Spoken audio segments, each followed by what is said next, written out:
Il y a vraiment une terre extrêmement humide au sol. Et là, on sent que la voiture fait vraiment travailler le système e-force et le véhicule passe sans aucun souci. Donc le test de franchissement, il est plus que validé pour moi.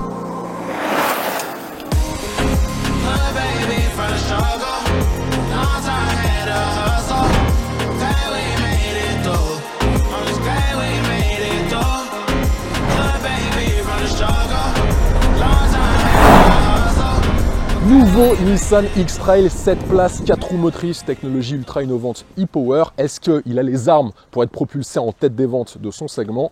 Je vais répondre à cette question en fin de vidéo. Bonjour à tous les amis, j'espère que vous allez bien. Dans cette vidéo, je vais vous détailler ses caractéristiques extérieures, son habitacle, ses technologies embarquées. Je vais vous donner mon avis sur son comportement routier sur la route, mais aussi en off-road. Et je conclurai la vidéo avec ses défauts ainsi que ses qualités pour répondre à cette question. Sur YouTube, c'est chaque vendredi à 17 h. Je diffuse un essai détaillé, donc abonnez-vous. Mais surtout, s'il vous plaît, activez cette fameuse cloche de notification. Pareil sur mon compte Instagram. Et maintenant, on est sur TikTok, donc abonnez-vous à mon compte TikTok, le vendeur automobile. Je diffuse que du contenu exclusif. Est-ce que vous êtes prêts? C'est parti.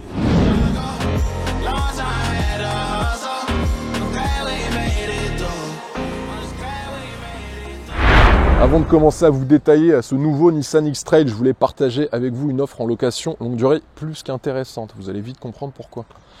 Qui est valable jusqu'au 30 novembre 2022 dans le réseau Nissan participant. En location longue durée sur 49 mois, 40 000 km avec un premier loyer de 5 900 €. Dans la finition Ascenta, ce nouveau Nissan X-Trail e-Power sort à seulement 419 € par mois. Ça, c'est valable pour les particuliers, je tiens à le préciser. Aide à la reprise de 1 000 € déduite. Et si vous souhaitez exactement le même modèle que je vous présente dans cette vidéo, donc là, on est sur un Nissan X-Trail 4 roues motrices, 7 places en finition Tecna Plus. Il sort avec les mêmes conditions et la même durée de financement et le même apport à seulement 599 € par mois. Si vous souhaitez bénéficier de cette offre, vous avez juste à cliquer sur le lien que je vous ai mis en description de la vidéo. Vous cliquez sur le lien et vous remplissez le formulaire. C'est important que vous remplissiez ce formulaire jusqu'au bout pour qu'on puisse vous rappeler dans les plus brefs délais. Place maintenant à la présentation.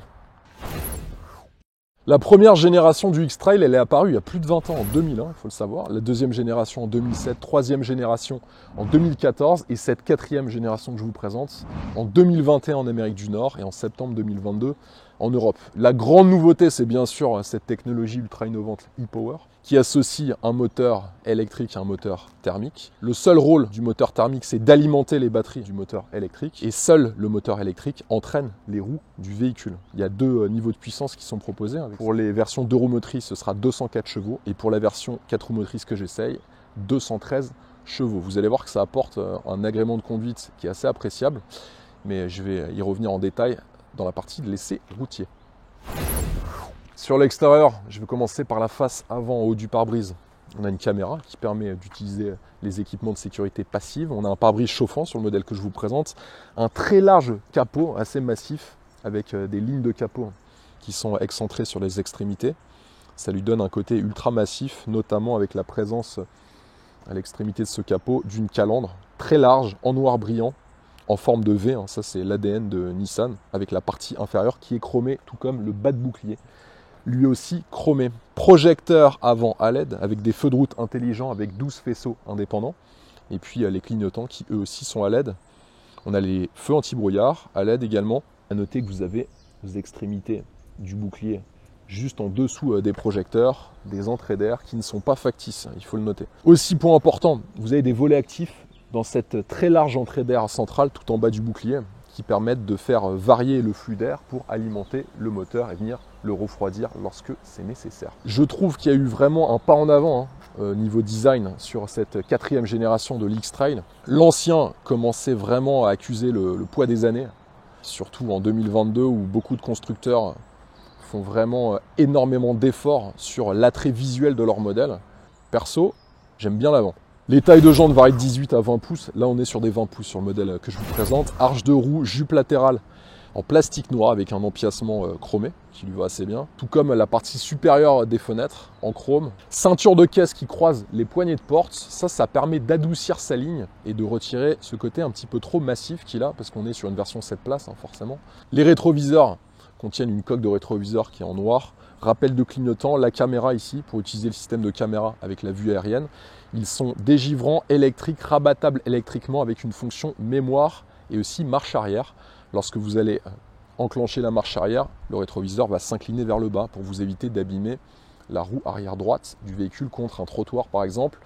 Vitres arrière et lunettes arrière sont surteintées sur le Tecna Plus. Vous avez des rails de toit qui eux aussi sont de série. Empattement 2,71 m, réservoir 55 litres. Il y a 9 teintes monotons et 5 teintes biton qui sont disponibles, comme ce gris Odyssée avec le toit noir. Personnellement, ce n'est pas la couleur que j'aurais choisie. J'aurais pris sans doute un bon vieux noir ou un gris anthracite.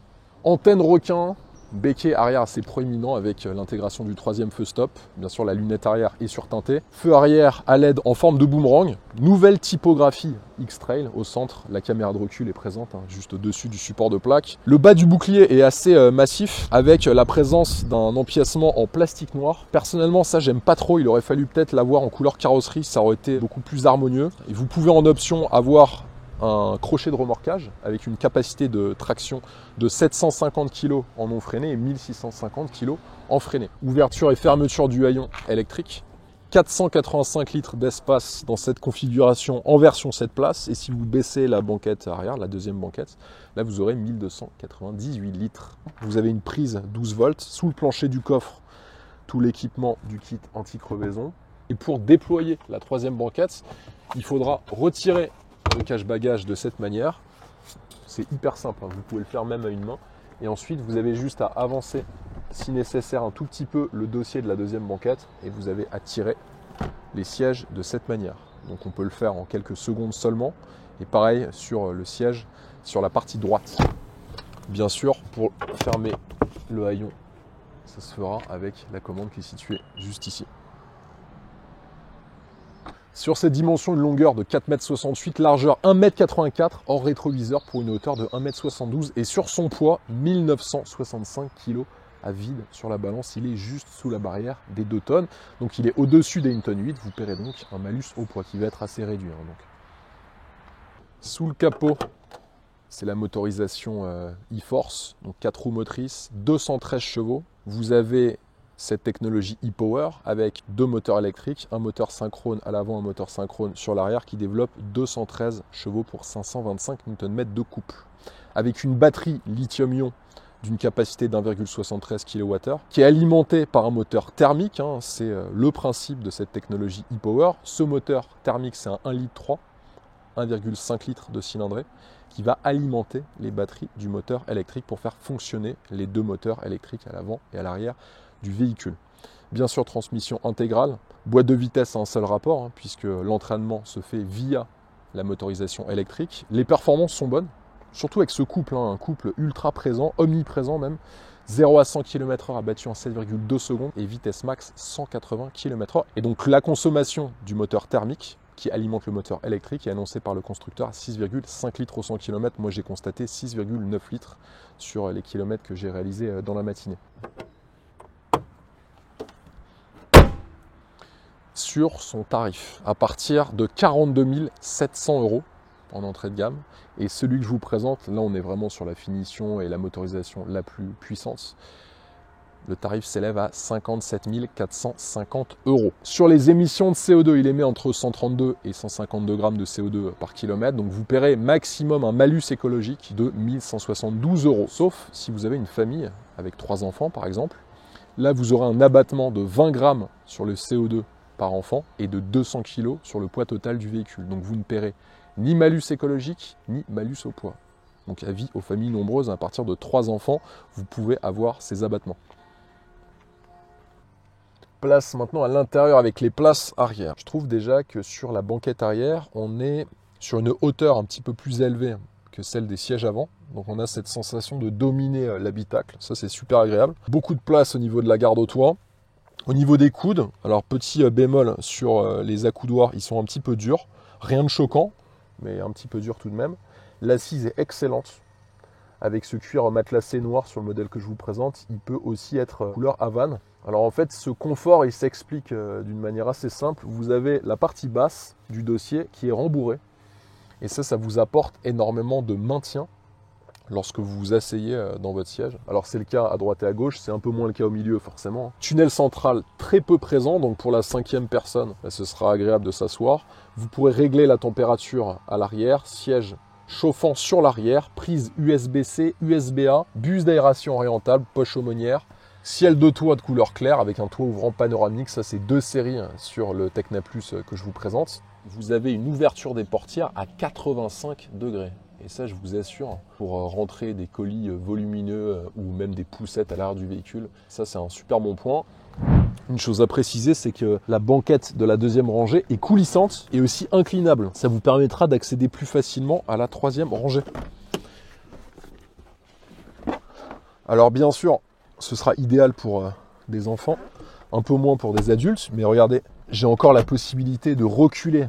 Une personne de plus de 1m80 va être un petit peu engoncée, mais vous avez quand même un puits de lumière assez conséquent, déjà par la présence du toit ouvrant panoramique, mais aussi par ces vitres de custode. On va dire que cette 3e rangée sera quasi exclusivement destinée aux enfants, ou sinon à des adultes sur de petits trajets. Bon là par exemple je pourrais faire 10-15 km sur la 3e rangée sans aucun souci. De là à vous dire que je ferai 500 km, j'en suis pas si sûr. Les contre-portes à l'arrière et à l'avant sont similaires avec du plastique moussé sur la partie supérieure. On a du cuir ici avec des surpiqûres contrastées et du plastique dur, dommage sur le bas de la contre-porte. Les seuils de porte sont en plastique noir. De série, vous avez un système audio 6 haut-parleurs et sur Tecna Plus, vous avez un système audio Bose Premium avec 10 haut-parleurs et un caisson de basse. Les sièges sont super confortables. Ils sont chauffants avec le réglage électrique. J'ai trouvé qu'il y avait un excellent maintien. Le bas du dos est super bien maintenu, mais aussi au niveau de la garde du corps.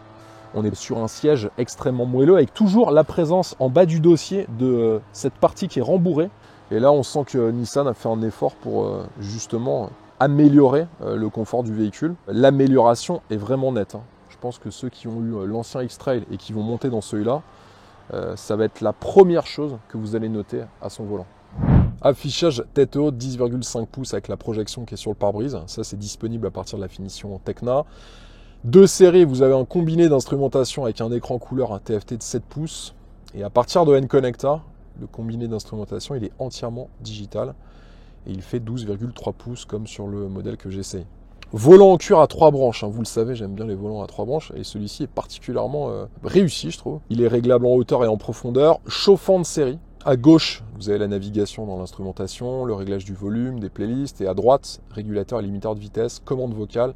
Et vous pourrez aussi répondre à vos appels. De série, vous avez beaucoup d'aide à la conduite. Le freinage d'urgence intelligent avec la détection des piétons, cyclistes et intersections. L'alerte anti-collision arrière avec détection des objets en mouvement et statique. Et aussi la surveillance des angles morts.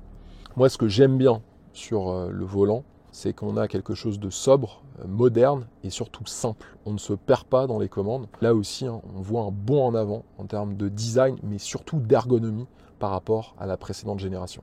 Planche de bord avec surpiqûre contrastée. De série, vous avez un écran tactile de 8 pouces, mais sur le modèle que je vous présente, vous avez le système de navigation de Nissan Connect avec un écran tactile de 12,3 pouces et assez réactif. D'ailleurs, ça c'est un bon point.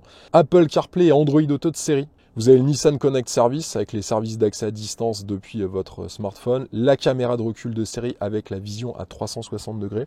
Alors il vous suffit d'enclencher la marche arrière et là vous avez la vue aérienne et avec votre caméra de recul vous aurez ce qui se passe derrière votre véhicule.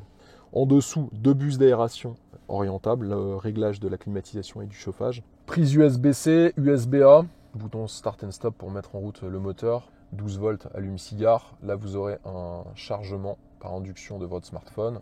Les accès au mode 100% électrique. E-pédale, je vais y revenir dans la partie de l'essai routier.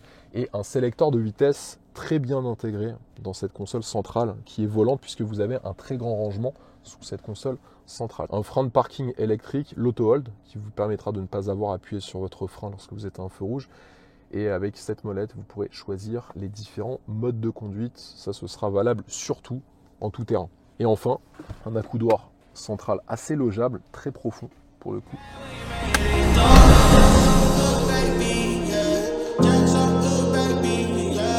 Place maintenant à l'essai routier. Je vais commencer par vous parler de ces suspensions. On a une architecture assez classique, suspension de type McPherson sur l'avant, essieu arrière multibras, un bon amortissement. Ça, j'ai apprécié. Alors, autant, il ne faut pas vous attendre à conduire un SUV sportif, mais c'est pas du tout sa philosophie et sa vocation. Mais autant sur le confort, là, il fait super bien le travail. Regardez, là, j'arrive sur un Dodan qui est assez élevé. Il l'absorbe sans aucun souci. Là, j'ai un autre petit trou. Il l'absorbe là aussi sans aucun souci. Ce qui est bien, c'est que sur route normale déjà, les passagers vont profiter de cet amortissement, de la qualité de ces suspensions. Mais dès que vous allez commencer à évoluer sur des routes cassantes comme celle sur laquelle je suis en train de rouler dans un petit village, ben là, vous n'allez pas réveiller les passagers, comme c'est le cas sur certaines voitures dont le tarage des suspensions est bien trop ferme. Donc là, bon point pour cette 4e génération. Direction extrêmement souple. Là, pour les manœuvres, vous allez être servi, 11,1 mètres de diamètre de braquage. On sent une nette amélioration par rapport à la 3e génération du X-Trail. On n'a pas du tout l'impression de conduire une voiture de quasi 2 tonnes à vide sur la balance, tant les manœuvres sont faciles à effectuer. Donc, bien que ce soit affiché sur la fiche technique, ce poids est difficile à deviner si on ne vous le dit pas. Donc on se doute forcément, vous avez un SUV, 7 places, 4 roues motrices, avec une très belle habitabilité, vous vous doutez bien que la voiture ne va pas peser 1,5 tonne, mais bon, ça va de soi. Il est toujours plus léger que des équivalents 100% électriques, il faut quand même le savoir. Des équivalents électriques vont en moyenne faire entre 100 et 200 kg de plus.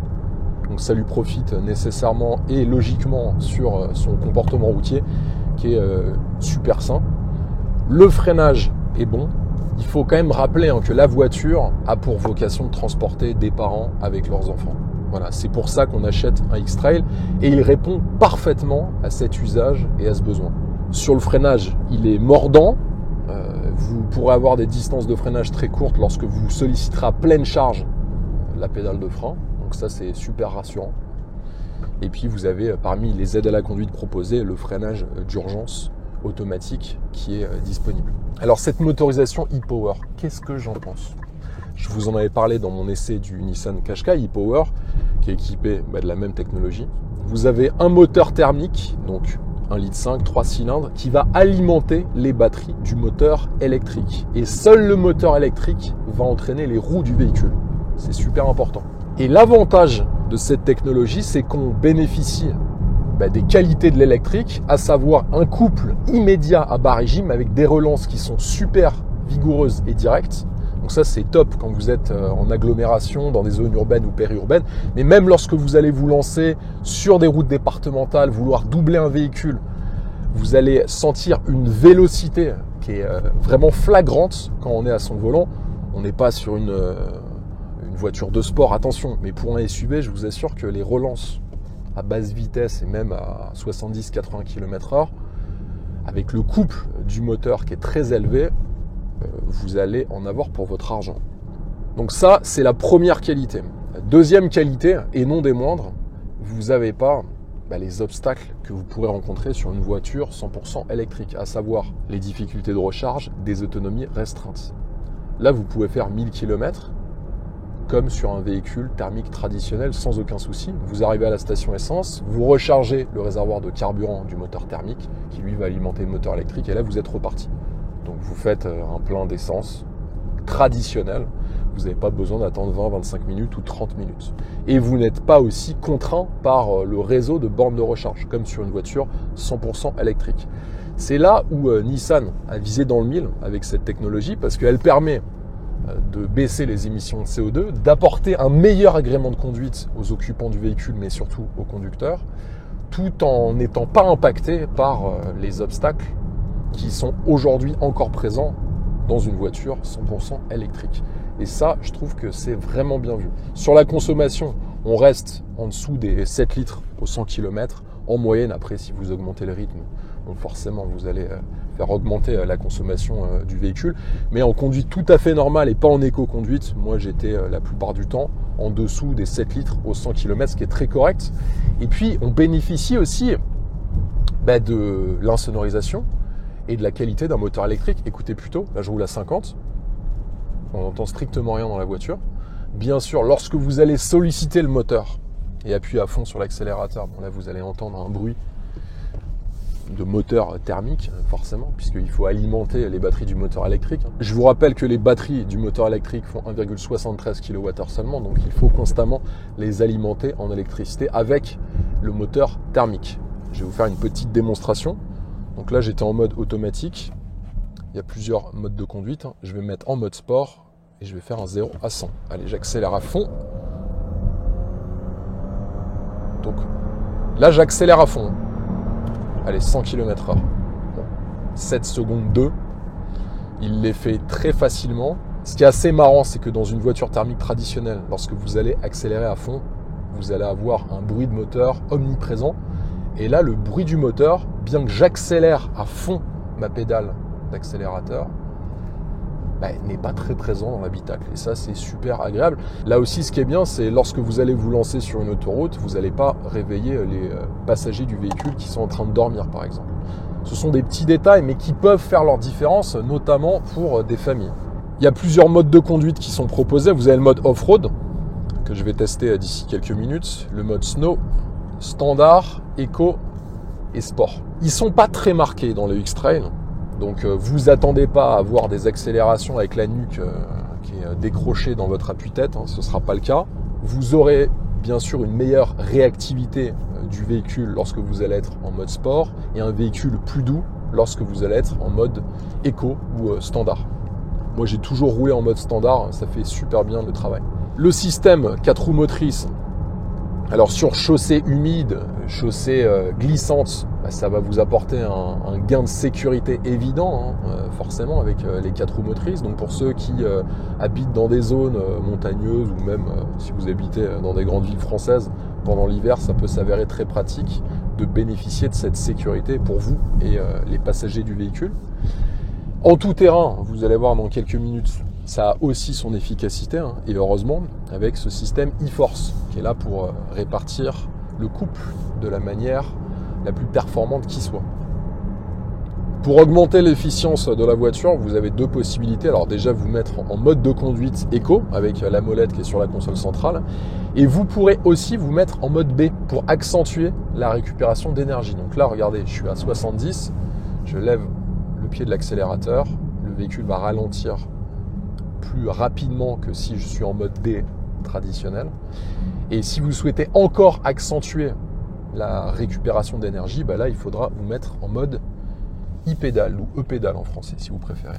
Où là vous allez avoir une décélération très marquée et assez significative, je dois vous l'avouer. Moi je sais que j'aime pas trop utiliser ce genre de système, je vais vous faire une démo, je vais me mettre à 70 et là je lève le pied de l'accélérateur. La voiture elle s'arrête. Là j'ai rien touché, même pas au frein. Donc là je peux le déconnecter en rappuyant sur le bouton e-pédale qui est juste à côté du levier de vitesse. Alors pour ceux qui souhaitent optimiser leur consommation de carburant, bien sûr il faut jouer le jeu, donc il faut utiliser ces systèmes de récupération d'énergie. Il faut s'habituer déjà à cette typologie de système. C'est vrai que sur les premiers kilomètres ça décontenance un petit peu, mais on s'y fait au bout de 5-10 km. Vous verrez que l'apprentissage de ce petit système est assez facile à appréhender et à connaître. Sur le freinage, je vais vous faire une petite démo. Je suis à 80 km/h et là je vais me mettre sur un plat, pas en montée, ce sera plus simple, et là je vais freiner à fond. Distance de freinage très courte. Là aussi c'est rassurant. Je vous rappelle qu'il y a certains gros SUV hybrides rechargeables avec des poids à vide qui sont une demi-tonne plus élevés que ce X-Trail e-Power 4 roues motrices. Et là pour le coup, vous avez des distances de freinage beaucoup plus longues que celui-ci. Ça aussi, c'est très rassurant. Agréablement surpris par ce nouveau X-Trail. Je dois vous avouer que la 3e génération était déjà pas mal. Moi après j'avais un petit peu de mal avec l'aspect visuel de la 3e génération, ce qui est beaucoup moins le cas sur cette 4e. Là on a un vrai design sexy, surtout sur l'avant et la partie latérale du véhicule. Confort des sièges, aussi bien sur la banquette arrière que pour les passagers à l'avant du véhicule. Un bon freinage, un très bon amortissement, belle habitabilité. une consommation réduite. Ça commence à faire pas mal de qualité. Ce qu'on aurait aimé peut-être sur le comportement routier, c'est des modes de conduite un petit peu plus marqués lorsqu'on se met par exemple en mode sport. Bon, je dis ça parce que moi j'aime bien adopter des rythmes soutenus quand je le souhaite. Après, je pense qu'il faut aussi comprendre que Nissan s'adapte aux usages et aux besoins de ses clients. Et c'est là où ils ont visé dans le mille, puisque quand on vend une voiture 7 places, on ne vend pas des modes sportifs qui vous collent au fond de votre siège. Il faut quand même le reconnaître. Mais en tout cas, c'est ce que je pense. Les performances sont suffisantes. 7 secondes 2 de 0 à 100 pour cette version 4 roues motrices, 7 places, ce qui est amplement suffisant. Et avec une VMAX de 180 km/h. Donc bon, déjà, là, vous pourrez perdre votre permis avec un Nissan X-Trail e-Power. Ensuite, est-ce que par rapport à ses concurrents, il a beaucoup de qualité? Moi, ce qui m'a vraiment marqué, c'est vraiment la qualité de ses suspensions et le confort des sièges. Ça, c'est vraiment les deux éléments qui m'ont marqué quand j'ai essayé ce Nissan X-Trail 2022 de 4e génération et qui peuvent faire vraiment la différence dans un monde où malheureusement certains SUV prennent trop de poids, donc les constructeurs sont obligés de mettre un réglage des suspensions plus ferme. Il y a aussi une question de design. Les jantes sont de plus en plus grandes sur les SUV et du coup, ça altère négativement le confort de suspension du véhicule. Et donc, on se retrouve souvent avec de très beaux SUV chez certains concurrents avec des énormes jantes, un super design, mais avec des sièges qui sont trop profilés sport, donc qui ne maintiennent pas bien, qui ne sont pas confortables et avec des jantes tellement grandes qu'elles altèrent trop le confort et l'amortissement. Donc ça, c'est un excellent point pour ce nouveau X-Trail.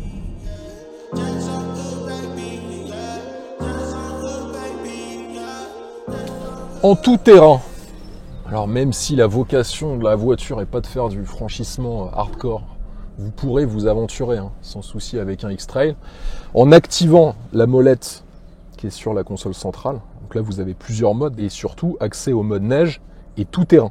Là, je vais prendre un petit obstacle, vous pouvez le voir, c'est une petite bosse d'environ 1,50 m et on va voir si ça passe. Ça devrait passer normalement.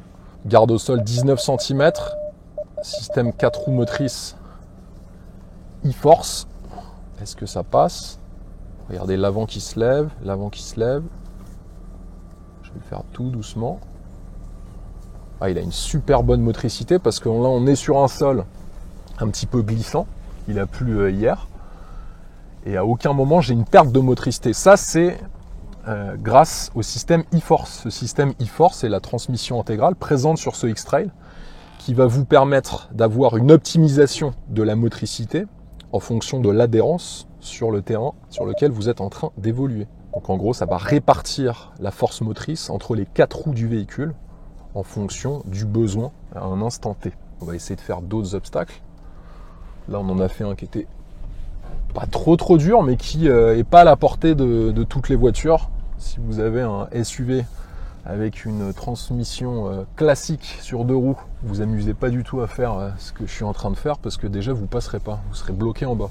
Là, on fait une autre montée. Alors, ce qui est intéressant là, c'est que il y a vraiment une terre extrêmement humide au sol. Et là, on sent que la voiture fait vraiment travailler le système e-Force. Et le véhicule passe sans aucun souci. Donc le test de franchissement, il est plus que validé pour moi. Avec cette nouvelle génération du X-Trail, sur l'ancien, vous pouviez aussi vous aventurer, mais il y avait une gestion de la motricité qui n'était pas aussi optimisée. Car le nouveau système e-Force vient d'apparaître sur le X-Trail. Et ça passe sans souci. Là, je vais essayer de faire une petite montée. Alors, on va essayer de passer ici. Alors là, ce qui est intéressant, c'est que bon, non seulement il y a une légère montée, mais surtout la surface est extrêmement glissante. Donc on va voir si ça passe avec ce système e-Force. Donc là, ouais, ça passe sans problème. C'est impressionnant. Encore une fois, je ne fais pas du franchissement hard, mais je pense que 99% des clients ne verront jamais des obstacles tout-terrain comme ceux sur lesquels je suis en train d'évoluer. Donc c'était un peu l'intérêt de ce passage en tout-terrain. C'est non pas de montrer que c'est un franchisseur de l'extrême, mais que c'est un véhicule familial avec lequel vous pourrez vous aventurer sans crainte, sans peur, sans appréhension sur des terrains plus que difficiles et surtout inhabituels pour l'immense majorité des véhicules qui roulent sur nos routes.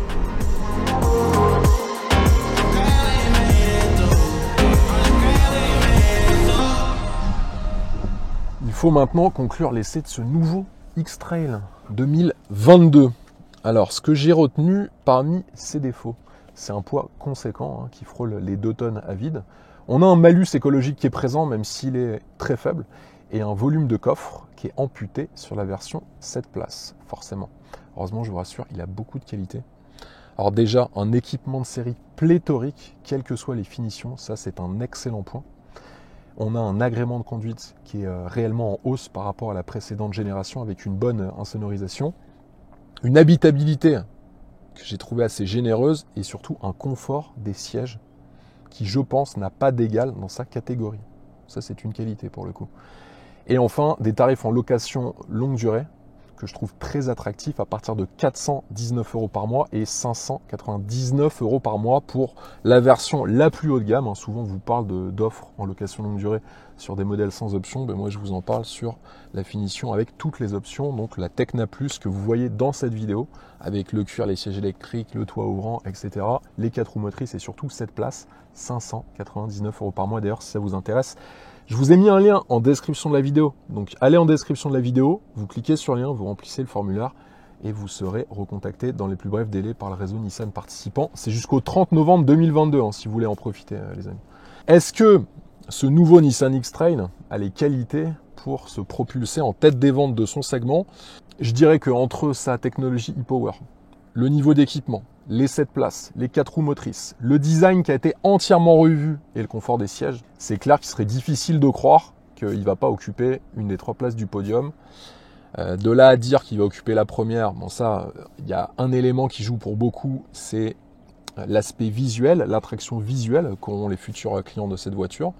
Personnellement, je vous en ai parlé dans la vidéo, je trouve que l'avant est super réussi. L'arrière, pour moi, et c'est que mon avis, ça n'engage que moi, je le trouve un petit peu moins harmonieux que l'avant et la partie latérale, sauf peut-être pour les feux à LED qui sont bien intégrés. En revanche, pour toutes les qualités qu'il présente, je pense que la première place va pas être difficile à occuper pour cette nouvelle génération du X-Trail. Mettez-moi vos avis en commentaire. J'aimerais vraiment avoir vos avis déjà sur le design et sur son niveau d'équipement. Sur YouTube, c'est chaque vendredi à 17 h, je diffuse une vidéo détaillée d'un essai. Donc abonnez-vous les amis et surtout activez la cloche de notification. Pareil sur mon compte Instagram, Le Vendeur Automobile, et je suis maintenant sur TikTok. Donc allez vous abonner à mon compte TikTok avec des millions de vues. J'ai fait quasi 2 millions de vues en 3 semaines et demie sur mon premier mois de TikTok. Donc abonnez-vous, c'est que du contenu exclusif que je diffuse pas forcément sur YouTube. Je vous dis à la semaine prochaine. Allez, ciao!